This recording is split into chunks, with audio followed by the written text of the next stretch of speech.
Welcome into the latest episode of the 5 Reasons Podcast. I'm Ethan Skolnick. This, again, is where I usually say with Chris Whittingham, but again, no Chris Whittingham tonight. He's not here with us, and so to replace him, I brought in 5 people. So we're going to talk about something that we've been talking about on our DM string recently, and obviously the Marlins have gotten a ton of attention for what they've done, releasing their new colors, their new logo. Hopefully in the winter meetings, they'll introduce some new players also. But one of the things we've talked about a lot on the DM string which is something that if you're not familiar with it, it's about 40 hosts in our network all day long, basically just arguing about stuff while we're sitting at drive-through lines. And so what we got into on there was whether or not the Marlins marketing strategy has tilted too much to one direction. So clearly the Marlins are trying to engage the Latin community in this market. Obviously, diversity is important to our network. If you're not familiar with it, we have not only a Spanish/English podcast, Cinco Razones, but I don't think I did that very well. But we also have a Black culture sports politics podcast called Light Skinned Opinions, and we sort of run the gamut all across sort of the ethnic and racial spectrum in our network, and that's one of the reasons I think that we're going to have success, because I think we represent a lot of different backgrounds, but it also means we argue about a lot of stuff. So what I've done today is I've assembled an all-star team. Andre Fernandez, who you're probably familiar with for his work for the Miami Herald, he's now with the Athletic Miami. We're actually we've been doing a lot of episodes with people from the Athletic. Just had on David Aldridge last week. Also have had Manny Navarro, Chris Perkins, and others. And Andre now covers the Marlins, but also other teams for the Athletic, and had a really interesting piece in the Athletic today. So that's one of the reasons we wanted to bring him on. We've also got 3 of the hosts from, as I'm going to say it again, Cinco Razones. My wife would be very upset at me. She's Colombian for my pronunciation. My daughter would be upset at me too. We've got 3 of the hosts. We've got Alejandro, we've got Leandro, and we've got Ricardo. You can follow them at Cinco Razones Pod on Twitter. Also on Instagram. I think Alejandro is the best photographer in our entire network, so make sure to follow them. So we got 3 guys from there. And then we've got Alphonse Sidney. Now, you know him from 2 different podcasts, Miami Heat Beat, where he's been for several years, but also now as one of the hosts of Light Skin Opinions. So I'm going to try to direct traffic here, but I'm going to Ethan, wait a second. I think you should call me Alfonso for this episode. Because it just goes to Leandro, Alejandro, Alfonso. It just all is fit. Ethanzo. I don't think so. Or Andrezo. Yeah, all right. So we'll go with Alfonso for this episode, but I'm not starting with you. And here are the rules on this. I'm going to try to go around and let everybody talk. If you haven't listened to Cinco Razones, there's a little more talking over each other than Whittingham and I do on this pod. We're going to encourage that for this particular episode, but we're all a little bit afraid if I don't mute Alf on a fairly continuous basis that nobody else is going to get a chance to talk anyway. So we're going to Alfonso, I'm sorry. Let's go first to Andre, and I just want you to sort of introduce the scope of your piece today so listeners can get a handle on it. But thanks, Ethan. Yeah, basically, what I covered was basically the fact that the Marlins overall, this isn't just revealing a new logo, revealing new uniforms. This franchise right now, I mean, as people have seen, they've plastered the city with just this new look, on signs, billboards, trying to reach out to the community. They went out there on Friday the day after they released the logo, and tried to really become a more personable franchise with the fans. They started going to different restaurants around town, going to different events. They went to police departments. They went to fire stations.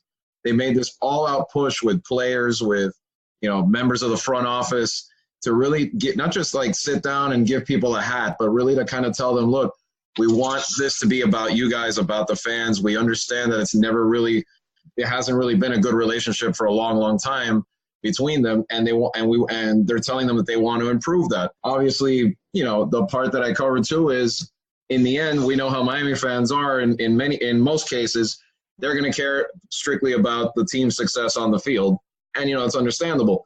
They want to see the Marlins turn into a winner. A lot of them still don't believe that that's possible. A lot of them still think that this group isn't any better than the Loria group, so they're fighting that uphill battle. But off the field, I haven't seen this kind of push. I mean, granted, I haven't covered the Marlins since they started, but I've watched them since they started when I was a teenager, and I don't remember really seeing a lot of this, maybe in spots here and there, but to this extent, I haven't seen a group really take this and really run with it this way. And really, obviously we live in an era where a lot more information can get out on social media and that sort of thing. But it's pretty impressive the way that they've really made this an effort off the field to really try to win the fan base, and I don't want to even say win the fan base back, because a lot of cases we've seen, not a lot of people are going to Marlins games anyway, but I think they want to change that, just attract new fans. They went out today to Tropical Park to donate money to refurbish the fields out there, but where a lot of the youth baseball teams play in the community. So they're trying to get to kids now, try to make them Marlins fans since they're little. So all of that basically is, not to go on and on, but that's basically what just I tried to document some of what it was. It wasn't just, hey, look, we have a new cap, we have a new logo, we have a new uniform, a new color scheme.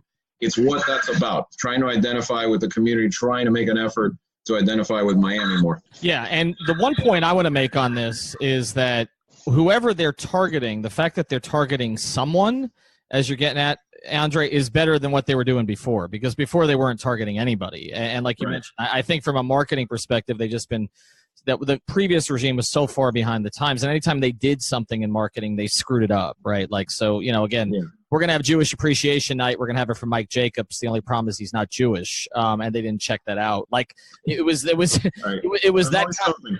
was always something. It was that kind of mistake over and over. So the fact that they're targeting anybody at all is good, and I think they've gotten a lot of attention, in part because, as we've talked about in the network, like, the other teams are not very good right now. So, I mean, there's an opening – where, the most exciting thing that's happened to the Heat since Dwayne signed is the Vice jerseys. So the Heat can't even look down on the Marlins now for this, because, they're basically playing off the same kind of marketing gimmicks and tricks that the Marlins are. But the one thing I want to get to, and I want to get to the Cinco guys on this now, because not only are they making a concerted marketing push, but they're clearly making a push to one particular community. And as you guys are credentialed with the Marlins, you've covered the Marlins, you've been around them. How much more of an effort has there been to get to the Latino community than there was previously? I would say it's not only to the Latin community, but I will be more specific. I'll say it's more towards the Cuban community. And why do I say this? Because when you talk about the Latin community, you're not talking about just people from one country. You're talking about people like from 5, 6, or 7 different countries. You have Colombia, Venezuela, you have Dominican Republic, Puerto Rico, you have Mexicans here. You have people from a lot of places. And I think if you notice, if you see all the drawings and all the stuff they did on social media and all that, it's going or attacking or trying to get that Cuban community, I think. And especially because of the location of the stadium, I think that that's important for them. Obviously, it's hard. We have a lot of people living literally right by the stadium, and none of them go to the park. Why? I think it's not fun. I've been to different stadiums around the U.S., and it's definitely not fun like it is in other parks in the U.S. It's definitely not fun like it is in the Dominican Republic, like it is in Mexico, like it is in Venezuela, like it is in Cuba also, where you have actually like a party going on at the same time. We saw it in the World Baseball Classic with the Dominicans against the U.S. That gives you a little idea. We saw it in the Serie of Las Americas that Dominican and Venezuelan teams played here, and we had 10,000 people there, and it sounded like there were 30,000 there on the day that Jose Fernandez pitched, So what I'm saying is that the Marlins are not only targeting Latin as a general group, but I would say targeting Cubans. Obviously, we have 2 very important players like Ureña, who is Dominican, going out, like Pablo Lopez, who's Venezuelan, going out. They're obviously there for a reason. That's not just random, but I think their main objective here with that part of the marketing plan is trying to engage with that Cuban community. And I heard Andre talking about Tropical Park and talking about youth and all those young players. And I would say it's not only those young players, but I play softball there. Ethan, hold on. Let me step in here, because as we say, Alejandro right now is set to run. Está mandado a correr el muchacho. He's really like just going on and on. And he is really making a point. I think the Marlins obviously are focusing on the Latin community, but I'm not sure if they're focusing completely onto just the Cuban side. And if they are doing that, and I think it's a mistake, because they have to go through a broader size Latin community which is going to eventually fill the parks. But it's not all about just, let's go out to Calle Ocho and have some cafecito at Versailles and let's meet these people and give them a hat. I think at some point the team, which is going in the right direction now to change the schemes that Loria left in logos and colors for the team. I believe now that just they have their new branding, they have to step in and bring other players that not necessarily are Latin, because that would help also to bring the people from Broward who aren't always the bigger size Latin communities, but also the Americans that have been here for quite so longer that live a little more up north from Miami. Leandro, going to Marlins Park is not fun. That's it. You don't want to go. I mean, going to the Miami Heat, it's a fun experience. Yeah. Even, I don't know, the Heat can lose by 20, but you still have fun. You go and have fun. I think that's what they're trying to fix. Go home. I think that's what they're trying to fix. And if you see the new colors, you feel like a little more, I don't know, you get a sense of a happier ambient at the park, which I think that's what they're trying to do with like something with Comunidad 305, which is a new place that you could go and hang out in the outfield. I think that's what they're trying to do with the new social places that they want to implement in the park, like the standing room section where the structure used to be, and the more sophisticated standing room place, which is going to be behind the foul pole in right field, which engages more on the younger fans that want to go to the ballpark. Yeah, no, I mean, one point I want to make too, because we shouldn't just sort of monogamize everybody here, and say everybody is the same. I've learned that, being married to a Colombian, like not everybody from Latin America is the same.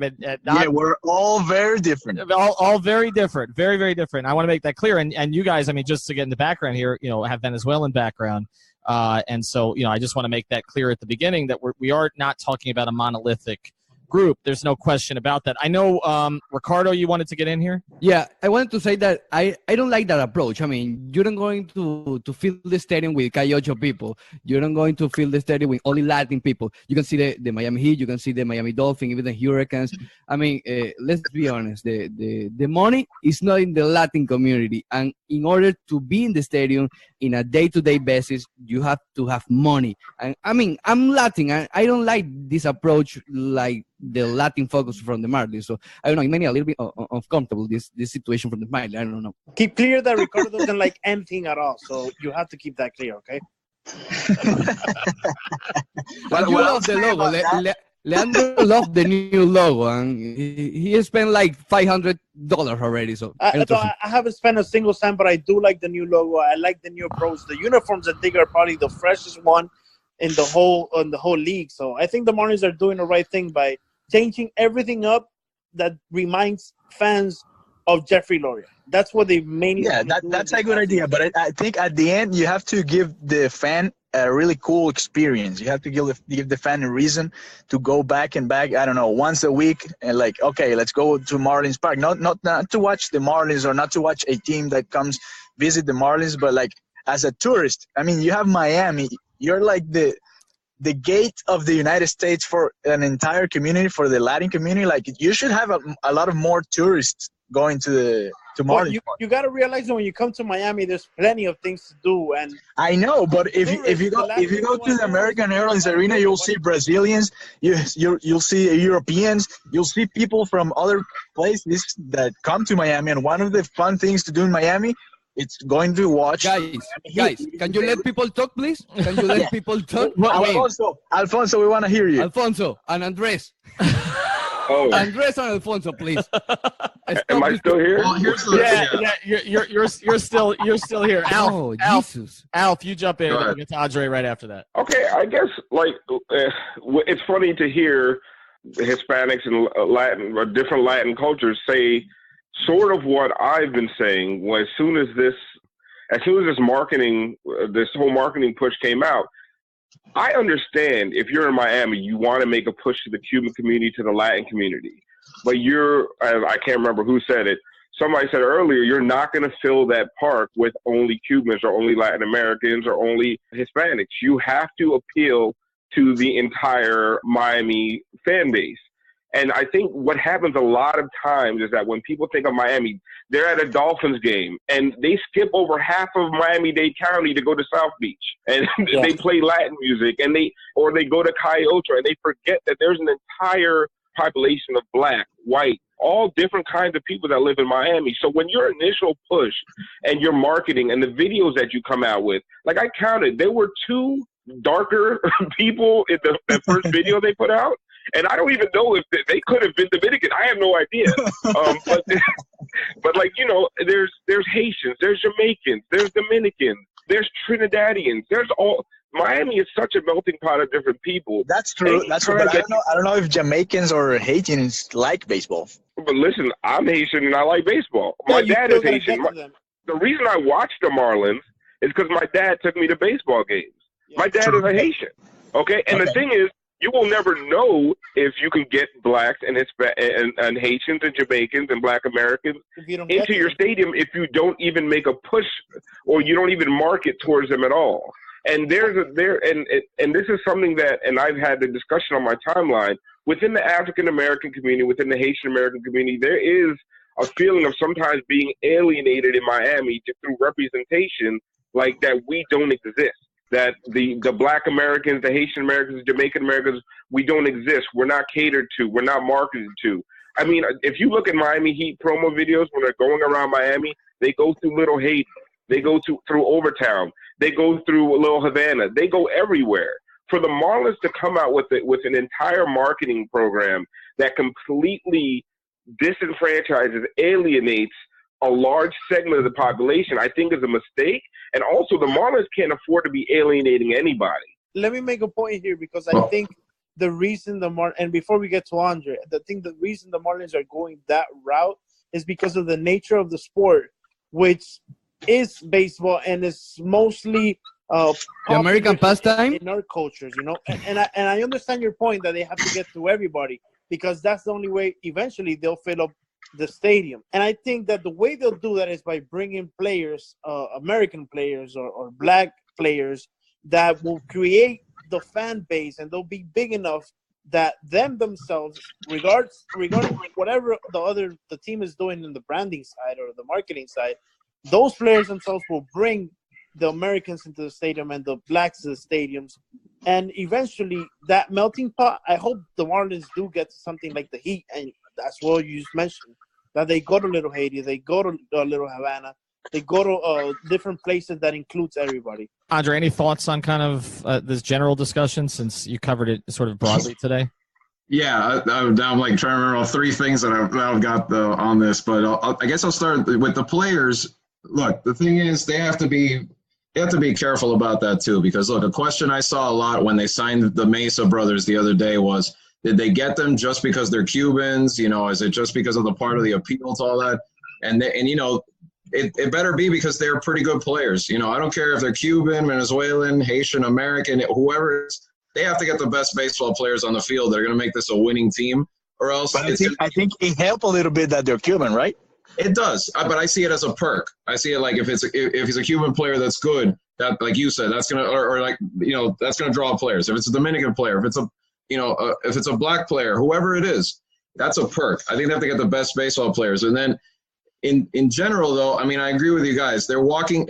I think they've done this because maybe they've identified as a target audience, because it's a big part of the population of Miami, and like I said, you know, baseball fans and that sort of thing. But they have to be careful walking the fine line with, you know, in the long term, not just appealing, or not, like you said, not making it look like it's only directed at Hispanics, because I've already seen a lot of people, you know, on social media say, well, hey, what about us? You know, how come they're only doing it? And it's a fair point. And we asked Chip Powers about that the other day, and he, of course, he said the right thing. He said, we want to be all inclusive. We want to, you know, but they have to demonstrate that as well, not just in things that they do in the long run. If this is just a starting point because they wanted to go after us first, okay, but in the long run, it has to be about everybody. And then real quick, going back to the ballpark there real fast, if it was, you know, I heard you say that it was that it hasn't been a fun experience, but I keep it, you know, what they've done, what they've revealed already is something that I think is going to help change that, and they're not done. I mean, They keep saying that, you're not going to recognize the park next year. They have more renovations planned that hopefully will remedy this. But in the end, look, as fun as it's going to look, I don't care how much of an entertainment center you build. If there's still 5,000 fans out there, then, it's not changing much. So in time, both things are going to have to come together to improve the team on and off the field for it to really generate the atmosphere you guys were talking about, like, similar to a WBC game or similar to a playoff game or the All-Star game, something like that. But the Marlins could only do so much, Andre. The fans, at some point, they're going to have to go out there and they're going to have to be fans of these teams like they used to be.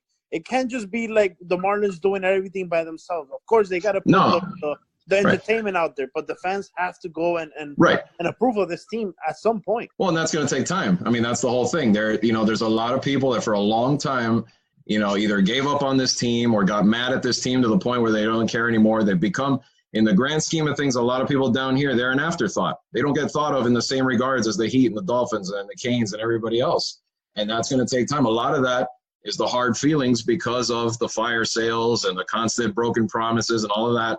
So that only time is going to heal that little by little. And that's where, this group has to prove by, so far, I've liked overall what they've been doing for a year now, but it's got to continue and they've got to keep doing that. And they're aware of that. They have to keep pushing ahead, and only time's going to tell. They're not going to sell it overnight, and they're not going to do this, by tomorrow. This is an ongoing process. We'll get back to our conversation in a second, but first wanted to tell you about another of the great sponsors of the 5 Reasons Sports Network, and that is miss-ink.com. That's MISS-INK.com. Misty is a social media problem solver. She's been in social media marketing and content writing for more than 10 years here in South Florida. That's how we know her. She believes in a customized, personal approach to marketing, so she only represents businesses like ours that are serious about taking their visibility to the next level. She's been working with us a lot on Instagram. Make sure that you check out our Instagram account at 5 Reasons Sports. That's the number 5, and all of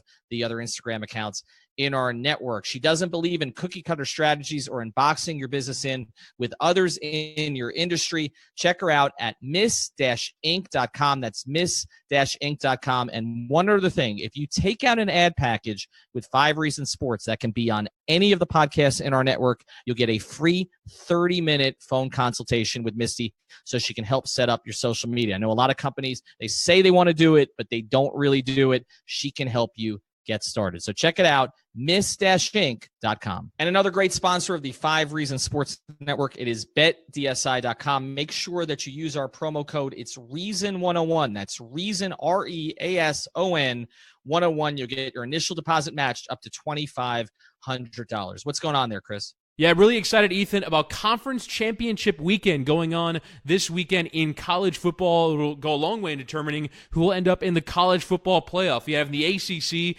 Clemson, 26.5-point favorites over Pitt. Alabama, 13-point favorites over Georgia. UCF, after losing their quarterback, which was devastating, by the way. I haven't really talked about that on the podcast much. UCF, 3-point favorites over Memphis, even with their backup quarterback. Ohio State, 14-point favorites over Northwestern. And Oklahoma, 7.5-point favorites over Texas. Should they win that game, will probably end up in the CFP as well. And then with the Dolphins, they are actually favored this week. They're 5.5-point favorites over the Buffalo Bills at home after losing to the Colts. So a lot to bet on over at betdsi.com. Again, use the promo code Reason101 to get your deposit matched. Yeah, I want to jump in with one thing here because I thought Alf brought up a couple of good points, and this is something that came up on our string. This is not just and again, I don't want to make it this monolithic as far as the Latin community because it's clearly not. And I do think they're catering more specifically to the Cuban community than to the Latin community at large. But the other part of this is you don't want this to become Broward versus Dade also. And I know that the team is based in Dade. I get that. But if you're not doing, and I know they went around to Broward the other day and all that, but you don't want to alienate that base because I can tell you a lot of the Heat's base comes from Broward. And Alf, you live up in Coral Springs. I mean, and you'll go down to a Heat game from time to time. Like there's a big audience that comes from Boca too. I mean, that you talk about people with money. You're talking Parkland. You're talking Boca. You're talking Weston. You don't want a situation where people from there are saying, this is a Dade County team. You don't want to brand just that way. And Ethan, that's my thing. And what I kept getting is, look at where the stadium is. what professional franchise markets to a 5-mile radius of their stadium? It's stupid. It's not a good business plan. You don't fill up American Airlines Arena with only Hispanic fans. That arena is a melting pot of South Florida. And also, and that's a big thing that you brought up, Ethan, it's about South Florida. It's not about just Little Havana or where the stadium is. No, you have to. There's not enough of a concentration of people anywhere in South Florida to support a stadium. You have to bring people from all over, right? And the thing is, I don't care what kind of demographic study the Marlins did. They're wrong. The biggest thing is, like we said, okay, well, this is just the beginning. You don't start out targeting only one group and then spread out. But you start out you start with a universal message and then you narrow it. Because so right now, if the Marlins market in Broward, if the Marlins market outside of their 5-mile radius, as you would describe, do you think the people from Broward are going to come? Because when the Marlins Stadium back then, people from Dade rarely went up, and maybe they went up, I don't know, the weekends because they had the chance to go. Well, okay, listen. People are going same type of contrast. People going to American Airlines Arena from all over South Florida, coming down from Boca Del Rey, Boynton, everywhere. Yes, so that's one. American Airlines is situated in a more central place. Not really, man. It's not easy. Listen, I'm coming from Fort Lauderdale. It ain't an easy place to get to. That's one. Secondly, when we talk about the Marlins and we talk about when have they ever had a large attendance pushes? It was when they were good, and I've been to those games. I've been to those playoff games. I was at Al Leiter's no-hitter. I've been to a lot of Marlins games, and it wasn't like it was just Hispanics or a Latin American fan base. It was everybody. And the only other times I've seen the attendance needle move is with a black pitcher and a Cuban pitcher. So you can't tell me when it was Dontrell Willis, it wasn't just the Cuban community coming out to watch Dontrell. There were black people down in South Florida interested in this team, either when they're good or when they have a marquee African-American player. And that's why I mentioned earlier. That's why I mentioned. But they had Giancarlo Stanton. The Marlins. They had Giancarlo Stanton, who was a half black. They had D. Gordon. They're gonna have to draft these black players, and they're gonna have to draft the American players that are gonna bring those people to the stadium. At the end of the day, they had D. Gordon, an all-star. Yeah, exactly. And did they ever? They never marketed those guys well. That's true. And I mean, I think I agree with Leandro when he said you have to look back to the fans at some point because, I got to Miami in 2015, so I haven't been here before that. But since I got here, the team that I found here was a really good team. You had D. Gordon, you have Christian Yelich, you had Stanton, you have Ozuna, you had Jose Fernandez, you have Prado. So you have people from all the different races, from all the different countries. We had a team that was close to the wild card race, and I still saw like 10,000 people there in Miami, so in Marlins Park. So but you have to look back and say, why are these people not coming to the game? I don't agree. I think the Marlins have to do everything right now because of the history of the franchise. I mean, once they start winning constantly, then the fans can go. But right now, with the marketing that we are discussing, they have to do everything, man. They cannot ask for nothing. All those guys you named are gone, and that's why people don't go to the stadium. No, but the stadium was not full when they were here, and the team was fighting for a wild card. But here's the thing, because nobody believes that they'll keep. Everyone knows as soon as somebody gets halfway decent, they're going to get rid of them. Now, does Jeter deserve the benefit of the doubt? Probably, but this fan base has been scarred. So the way to reach out to them is not by alienating a large part of the community. That's my biggest point. They should have come out gun blazing. Marketing and appealing to every segment of this population. They should be in Palm Beach, Broward, Dade. They should be down in Key West. They should be waving Cuban, Jamaican, American, Haitian flags, everything. Marketing to one group of people right now in the position the Marlins are in is a colossal mistake. Because I can tell you right now, there are African American, there are Haitian American, there are Jamaican American, there are white people who are angry at this campaign. And we can pretend it's not happening. And we can say it's not, it doesn't exist, but it's out there. People are mad. Listen, There's a lot of people in Miami that are tired of being looked over so that people can market to Cubans only. And the Marlins put their foot in it. Not even their foot. They went waist deep in it. And now people are pissed. And I'm telling you, it's an actual thing. I want to ask something to expand on that too, because you guys have mentioned Jose Fernandez a few times, right? So in that particular case, and look, there was, I remember Alex Fernandez, okay, and I mean he was part of a championship team, okay. So I remember Alex. Bad, though. Right. Well, he was fat, but yes, that's true. But well, I mean, he struck me out on 3 pitches in high school, so I don't want to get into that too deeply. But I mean, they had Jose Fernandez, who was, I mean, not just a good Cuban pitcher, but like the best pitcher in the entire league. And when you really look at the numbers, everybody talks about, it was packed when Jose was pitching. Not really. It was not. It was not. It was not. And so that's the other thing. I mean, to me, this idea of appealing to one fan base, that's kind of, I understand why you start maybe with the Latin community, though I get Alf's point about being broader. But it's a little surprising to me that Jeter, who, by the way, is of mixed race, right? With not Latin, but he's of mixed race, comes down. He also knows, and Jeter should know this very, clearly. I mean, we had Andre Dawson on the Fish Tank podcast, and the Hawk talked about, the disappearing numbers of African-American young baseball players and trying to get them in the park. Cliff Floyd talked about that on our podcast. 2 guys are associated with the Marlins. Jeter should know that intimately, obviously, considering his background. And I agree. I mean, they have Monte Harrison. They've got Lewis Brinson. I mean, they have young prospects who might come up. And obviously Brinson was a disappointment this year. But it does surprise me that Jeter looked at the whole situation and said, okay, the one thing we've got to do is appeal to this particular community. It just strikes me with his background as being a strange place to start. Well, I agree with you guys. You can't afford to limit with this because, like you said, maybe it doesn't have it. You want to say maybe if they do all this in Broward, if they start painting murals in Broward, if they start painting murals in Palm Beach Gardens, that it's not going to get the reaction that it's gotten in Miami. So what? I mean, I say try. I mean, you gotta put this out there all over the place, and little by little you'll get more and more of a response. But that's all part of being inclusive. I mean, that's where I think in the long run it has to happen, and they have to in different ways, make this all about everybody, because then you risk. And I've seen that already on social media. Like I said before, I mean, I've seen comments already of people that are like, what the hell? Why not about us when you're trying to win us over? Because they feel like it's not about them. Well, I think they're going to do it eventually. I think they have to do it eventually if they want to fill out that stadium. But I think they're doing the right move to start little by little. I think that's what they're doing.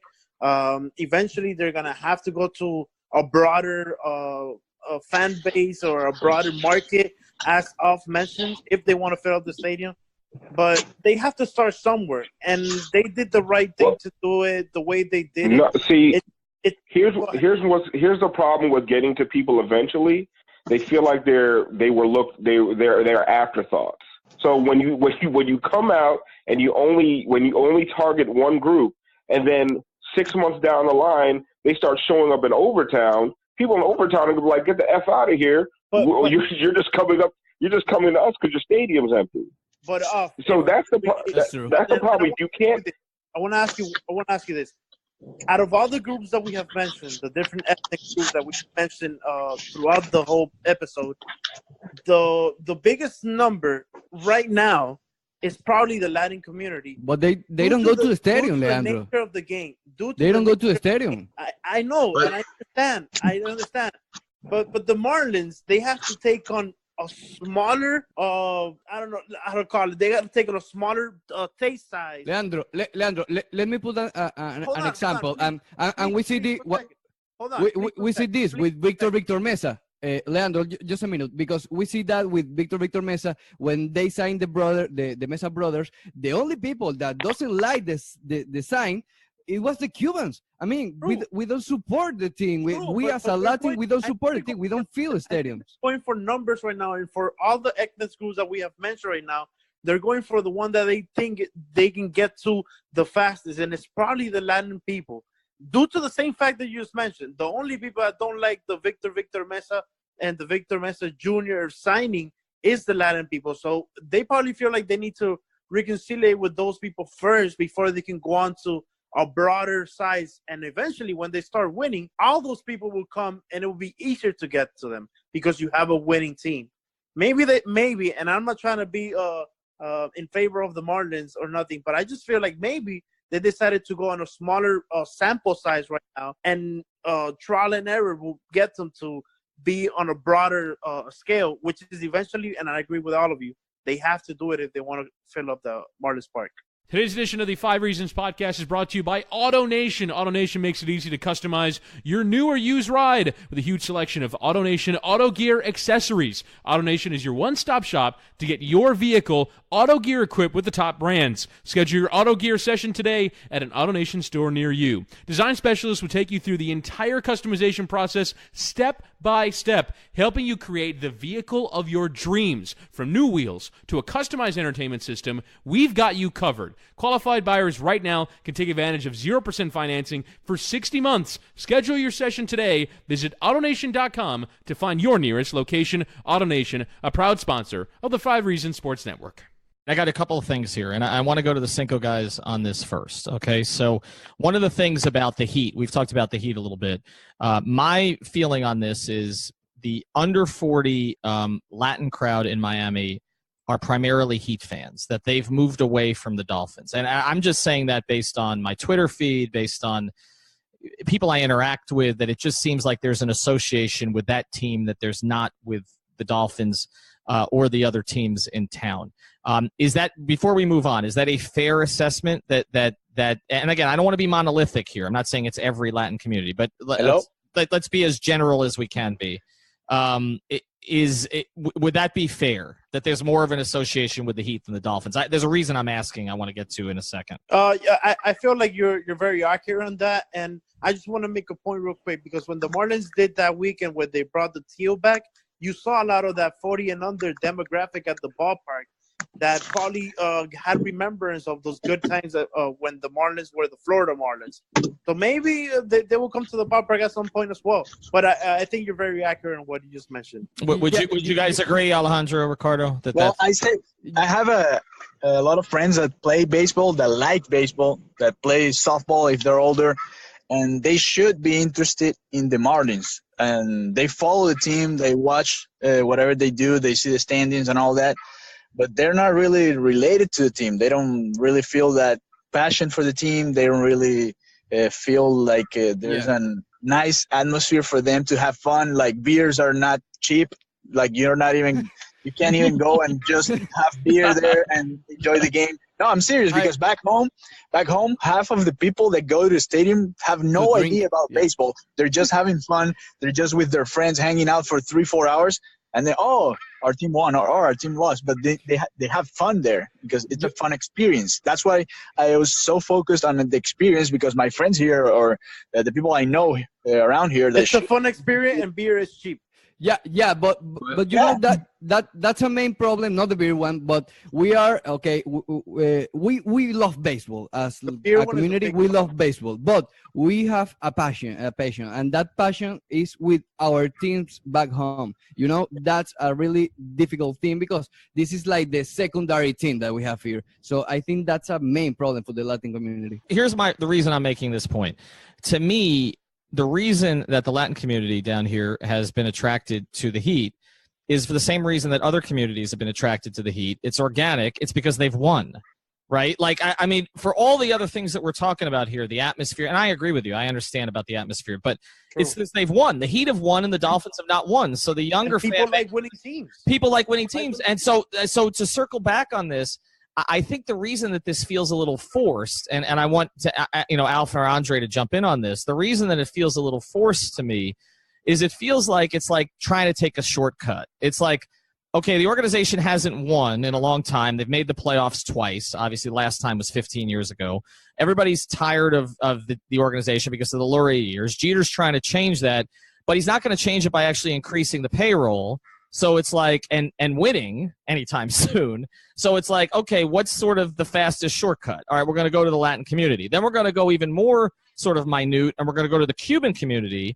And again, that community didn't really turn out when it had arguably the best pitcher in baseball who happened to be a great Cuban success story. And so it feels a little – I guess that's the reason to me it feels forced. I'm not saying – I'm not offended by it. Again, I live in a bilingual household, okay? I'm not offended by it, but I just feel like it feels forced. It's pandering. It's pandering, and everybody sees it for what it is, right? It's like if the Heat came out with an entirely Creole-speaking campaign. It'd be like, okay, they're just pandering to Haitians.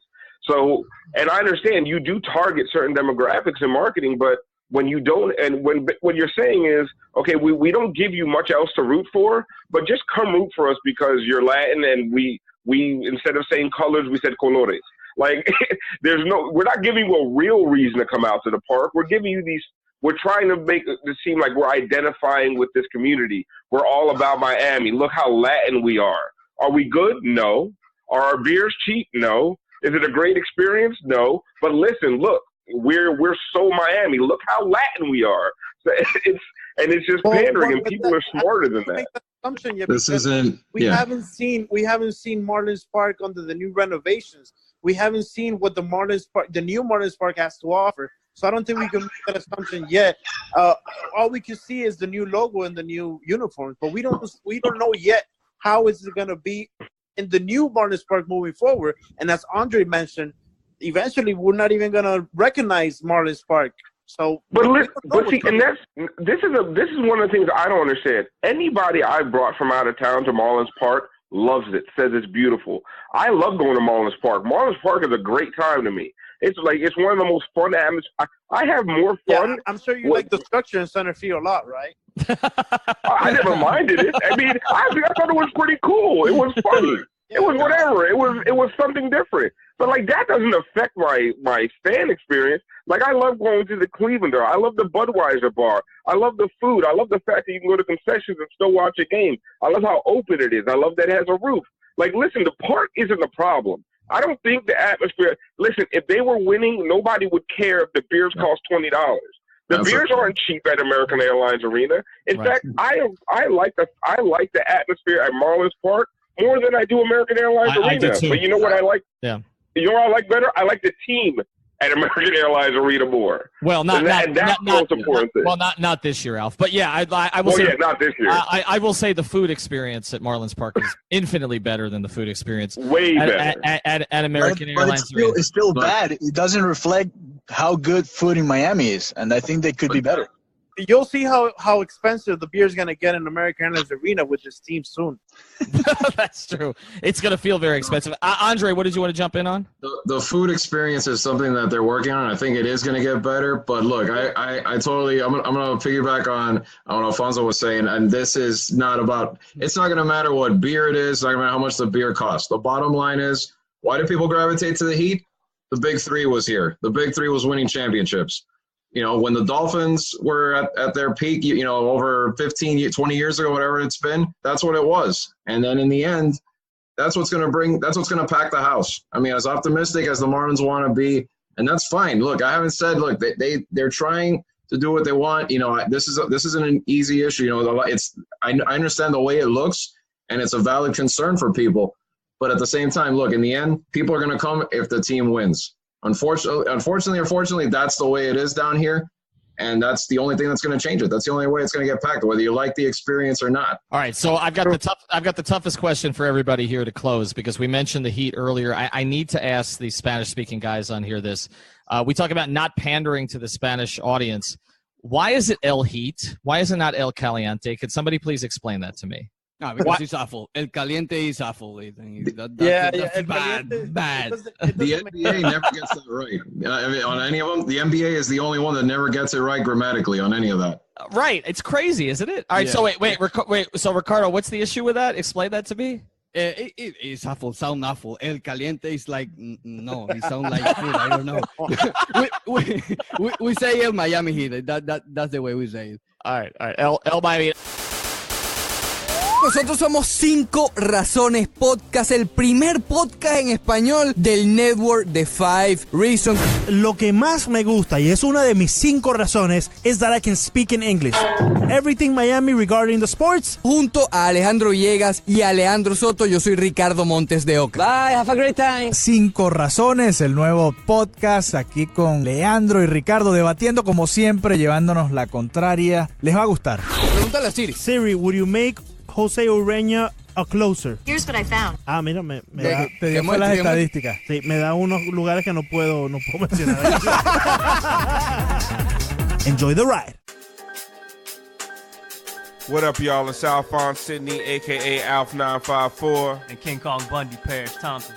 And we're here every week on Light Skinned Opinions on the Five Reasons Sports Network, where we bring you everything from the serious. He tapped into something, and he actually had policies and platforms that they could get behind, and most of it was rooted in xenophobia and racism, but at the end of the day, it's still connected with somebody. Ron DeSantis has second-generation Trump ideas. He doesn't even have his own, so the only people that are backing DeSantis are crazy Trump loyalists. To the completely ridiculous. Rusty-ass Tito's. That Tito's ain't rusty, man. You made me... That Tito's tastes like tetanus. That Tito's tastes like a Polish woman cried in that. Like an old Polish woman. An oldest Polish woman who was around in World War II. She said, they're like, here goes about a cry, Helga. Like, who dropped a penny in my drink? They got a penny in every bottle of Tito's, man. So check out Light Skinned Opinions every week right here on the Five Reasons Sports Network. Subscribe, rate, review. All right, final one here. Actually, I did want to get to this. We don't have Whittingham on this pod, but so I'll do this in his honor. What should the MLS team do? That's a different audience. I know Cubans have gotten into soccer, but that's more South. That's more to soccer, right? But it has been a South American thing, though. So or should they? Again, in that case, you have an owner who's not. I mean, Jorge Mas is obviously, but in Beckham's case, who is not, Latin, and we've had this debate with Whittingham on whether or not maybe the first big player they bring in should be of Latin heritage of some sort, or if it should be a great English player. What's your view on that? How should they approach this? They have to bring something. Cristiano Ronaldo, Lionel Messi, something big. They have to do that because the Latin community loves soccer, but they love La Liga. They love Real Madrid. They love Barcelona. They love Manchester United. They don't love Major League Soccer. So they have to bring that guy at least to start the franchise. And that's in Miami or any team in MLS soccer if they want to get to the next level. Because as Ricardo said, there's a lot of Latin people that love soccer, but they like La Liga and they like Premier League even. But they don't like MLS because they feel like it's a lower quality of soccer. But in reality, it's getting a lot better. I think Miami Inter, what they should do, and I'm going to take on Off's point here, they have to go completely broad. They have to go everybody because it's a new franchise who has nothing going. The Marlins at least had something going already, and you have something bad. Right. Something bad, yeah. But they were reconciliating with they probably gonna the Latin community with communities one by one. Now Miami Inter, I feel they have to go all in from the beginning. But wouldn't you make the argument that it's better to have nothing than to have what the Marlins have had? Like I feel like Beckham's got a cleaner slate than Jeter, right? Like at least he's starting fresh. And if you go up to, again, I'm going to go up to West Broward. Every kid in West Broward plays soccer. Every kid, and most of them are not Latin. Actually, most of them are. But Ethan, and that's why the point that for Inter Miami. They need to not make the mistake of appealing to South American and Latin American soccer fans because they know good soccer, and MLS ain't that. You have to go to people who don't know great soccer and just get them out to the stadium and have a good time. Yes. Because if you watch Brazil play all day long in Colombia, to watch the Seattle Sounders, it's a different game. Mm-hmm. So they're not going to have a lot of success getting people that are used to La Liga to come in, watch MLS, and be enamored with it. Yeah, and the Latin that's the reason you have 70,000 at Hard Rock when it's Man U playing Arsenal or when Colombia's playing Venezuela, not random team. And that's what I worry about for this team in the long run is right now in the beginning, they'll do all of this, but when the novelty wears off, how much staying power is it going to have unless they appeal and they get a winning product out there? It's a similar problem. And Ethan, I know you said people play soccer, but a lot of people play baseball down here. Mm-hmm. They don't like the Marlins. They like baseball. No, that's true. I mean, every bar in West Broward was full for the World Cup, but that's the World Cup. I mean, that's a different experience. All right, real quick, I think we lost Alejandro here, so I'll just go to the other four of you guys.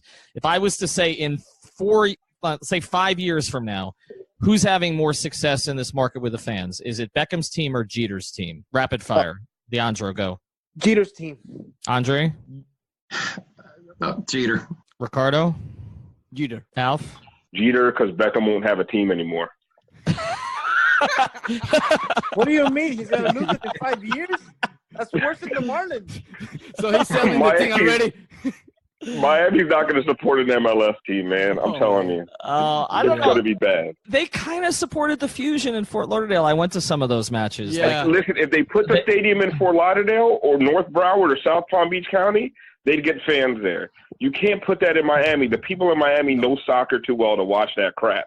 I'm telling you, they're not going to get excited for the Portland Timber or the Seattle Sounders. I'm telling you, it's going to be a mess. Why would they not put it in? I wondered this. Why would they not put it in Doral? Because to me, Doral's building out now a little bit. I mean, they've got a couple of downtown areas that are nice. And obviously, it's, as you said, Alf, maybe you don't want it in a South American community. That's a heavily South American community. It's more easily accessible than downtown Miami is. They won't put it in Doral because traffic will collapse. Doral has probably like 2 or 3 entrances, and those same entrances are used to get out of the city. So if you put it in Doral, traffic will collapse. I think there was like some limits too. I think that they have to be in the city of Miami. Oh, that's right. MLS is requiring that. That's where Jorge Mas even I think said that it's just a better access to the stadium and the spot where they ended up picking than there, because we've all been through Doral traffic jams. Not pretty. Yeah, and listen, I think the Miami Inter is going to do a good job to use that train station. You're very optimistic, where Leandro. They want to build a bumper. Everything. And that could bring a lot of people from Broward. Hey, the train station. What they need to do. Yeah, sure. What they need to do is Miami should just create a La Liga team. We're close enough anyway, and that'll get people out. That's right. I will say this to Leandro. The most optimistic view you've had the whole time, it's not Jeter, is that people in Miami are going to use public transportation, because that's from Broward. From Broward. I mean, that's just in Broward. They can use Brightline. They'll be here in 20 minutes. Well, did they already change? They already changed the name of Brightline after they ran over 12 people. Yeah, people in South Florida just never going to – I mean, they're just never going to use public transportation all that regularly. All right, guys, we appreciate it. Check out all of their work again. You can find – I think Alejandro either got sick of everybody or just dropped off. So Alejandro, Ricardo, and Leandro, you can find them on Cinco Razones Podcast. So subscribe to that one. Alfonso we're going back to Alfonso. Alfonso. You can find him on Light Skinned Opinions and also on Miami Heat Beat, ranting about the Heat. I think he's come around to my way of thinking on them this year. And find Andre Fernandez at The Athletic. So subscribe to The Athletic. You can follow that account at The Athletic MIA. We'll talk to everybody soon.